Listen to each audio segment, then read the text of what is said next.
So let's talk about Formula One Dutch Grand Prix. But before we talk about it, there's been some news recently. Cadillac, signing two drivers for 2026, Sergio Perez and Valtteri Bottas.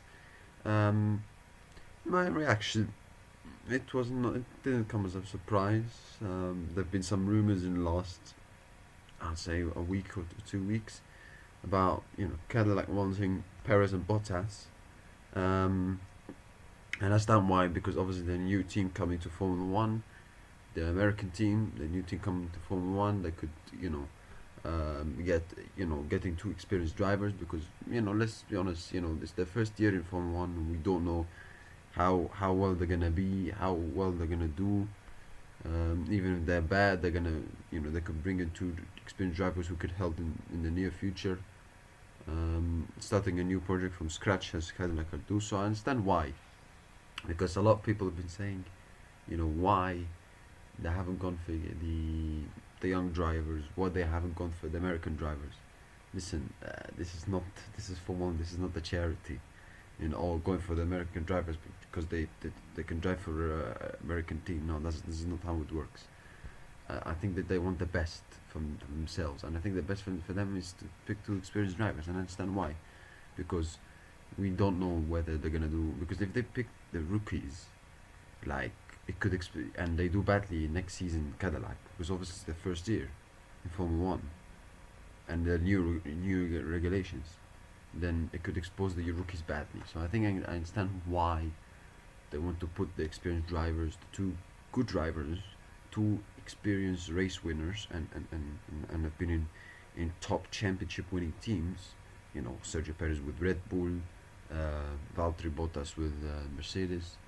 So, and obviously, yes, of course, the people like to make fun of all the two number two drivers, and they said that because obviously they were the two drivers who were helping Lewis Hamilton and Max Verstappen for the 2021 title.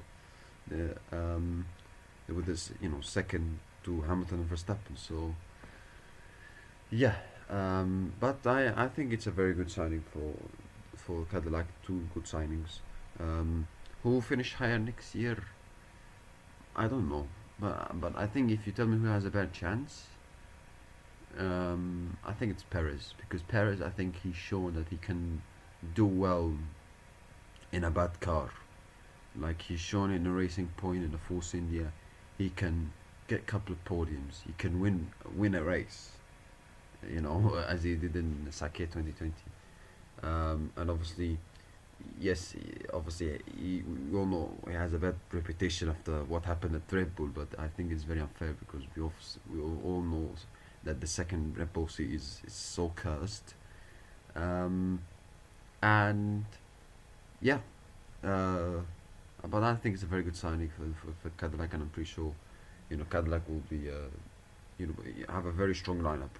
There's a very experienced and a strong lineup that Cadillac have. So yeah, that's I think Cadillac could be, if they can get a good car, because obviously the engine is Ferrari, and I think that's a good decision, because I've seen some teams like Lotus in the past, why they do their own engine in their first year in Formula One, and it goes badly, even though they had two experienced drivers, race winners, Trulli and what's his name, Kovalainen. So yeah, so I think it's a good decision by Cadillac. So to go with the engine of Ferrari, a bit like Haas did years ago.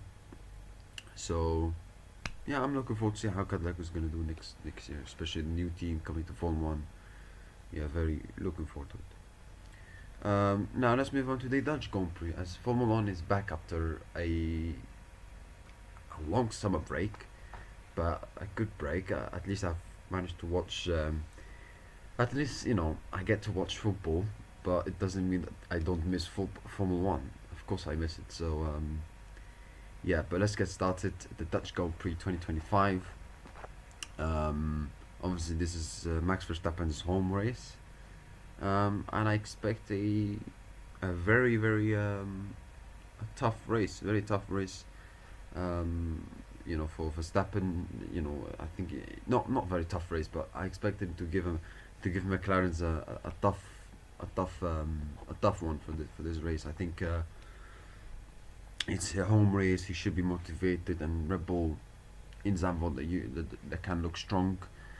Yes, he didn't win in Zandvoort last year, where even he won the championship last year. He couldn't stop Norris from absolutely dominating the race last year and winning over 22 seconds. Um,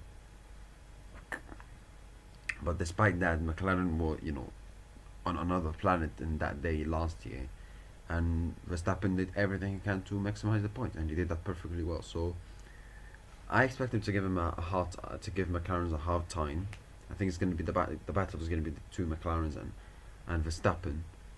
But even that, I don't think that either Norris or Piastri will try to let's say help each other to get McLaren a win, because Verstappen is very it can be very dangerous. No, because even if Verstappen win, I think Piastri would want to finish above Norris, and Norris would want to finish above Piastri.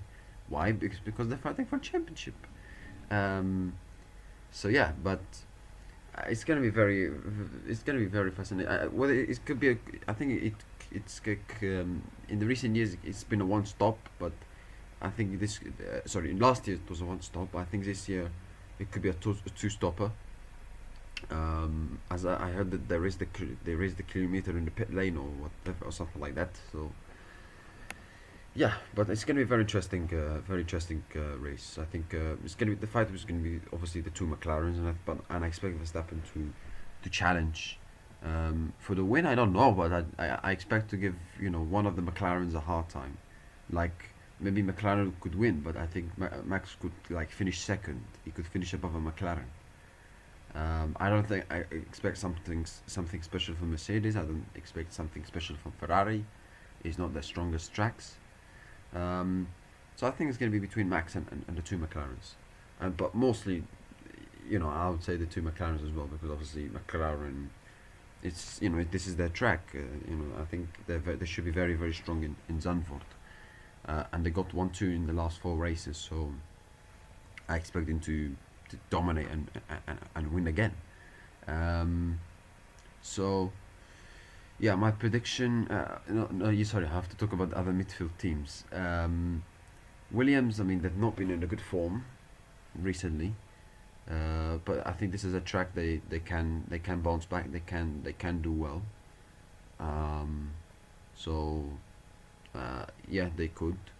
Aston Martin, obviously they were rubbish in Spa. They were amazing in Hungary. Let's see, because sometimes Aston Martin performances can be unpredictable. V Cup they've been very good recently. Haas they've been okay. Hick Sauber they've had a good run of form, with a couple of points from Portiletto and Hulkenberg, obviously with that recent podium in Silverstone. And Alpine, I expect them to be not great, but however I expect Gasly to maybe to get in the top 10, to get in the points, because he's usually strong in Zandvoort. I think he did well in Zandvoort last year. He got a podium the year before, so I think he can do well in Zandvoort. I think he can do some things in this race. So yeah, but obviously my prediction. My prediction, I'm going for obviously, from what I heard, Lando Norris has never won, 2 races in the same circuit. So he would hope, he would need to hope to change that on Sunday. He also never got 2 poles in the same circuit.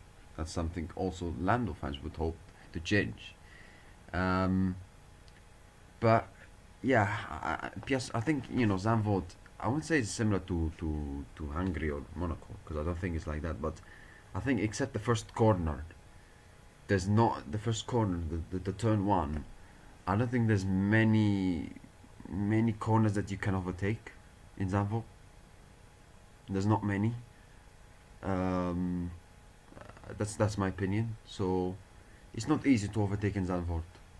It's not easy. There's like there's some there's like a high speed corner, which could suit Piastri because he's usually strong in high speed corners. Um, But yeah, my prediction. I think Verstappen will finish third. Second position. Sorry, I have to pick pole position. Sorry, pole position. I'm going for.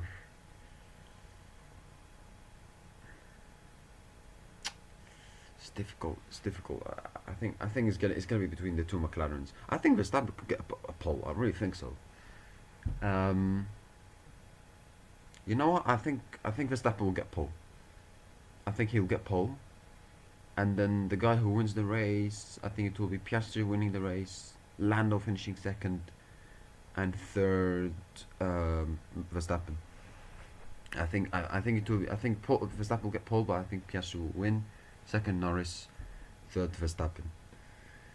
So yeah, that's my prediction. But I think people say that Piastri is not in the best form because that's from what I heard from some people the other week that he's not in his best form. He's won two in the last 8 races. That's BS because in Hungary he was a bit he got stuck by Leclerc behind Leclerc, but it's difficult to overtake in Hungary. He he managed to overcome a big gap to Norris and he was he was challenging him for the last laps. He had a good performance in Hungary. Obviously he could have gone with the one-stop strategy, etc., but is where it is. He did well in Hungary. He won at Belgium. He did fantastically well in Silverstone, but that stupid mistake he did cost him the win. In Austria he did well as well, but some mistakes there, like locking up in the turn four. Canada was an off day, but he managed to finish above Norris. He crashed. Won in Spain. Monaco got podium, okay, and his rival won the race. And in Imola he got pole, but in the race he was a bit lucky with the timing of the safety car. But you could also say he got slapped by Verstappen. Um, so I don't think he's been that bad. I mean, I don't think he's been like average. Like recently he's had some very good performances, very good races, but maybe some luck has not gone his way, and maybe mistakes like has cost him. Like for example Silverstone. So I think he's in a very good form. He's in a very good shape, and he's leading the championship. But obviously, leading the championship now doesn't mean you're gonna lead it. When the checkered flag comes out in Abu Dhabi. So it's about how you finish. It's about how you end. It's not about how you start. But Lando has been very good as well. He's won 3 of the last 4 races. People say, oh, he's had some lucky wins. Stop talking BS. Yes, like maybe in Silverstone he was not faster than Piastri, but like in races you don't have to be faster than the other driver. You win it in different ways. This is what the beauty of Formula One. You can win in different ways, not only by pure speed, by strategy, by managing your tires, etc. So yeah, and I think Lando done that really well in Silverstone. Uh, I think he obviously Hungary had a not a great start, but unfortunate start, but it allowed him to take that gamble, which paid off at the end with that one stop. Um, and even in Belgium, he got pole position. Maybe he was a bit unlucky because of that battery issue, which led to Piastri passing him. So I think both drivers are in a very very good form. It's very close to call, in my opinion. It's very difficult to call. It's very tough, but both in this very superb form, I have to say. So yeah. But my prediction, I think Piastri will win, second Norris, third Verstappen. But I have to also be aware that it could rain, and also I know if people joke about FIA waiting for the track to be dry, um, but it could rain, and also Norris has won last year by a dominant fashion. So I think if it rains, I think Verstappen or Norris will win the race if it rains. So yeah, but if it's dry, I expect one of the McLarens to win. That's it, guys. Thank you. I wish you have a nice day. See you next time, and have a nice day. Bye.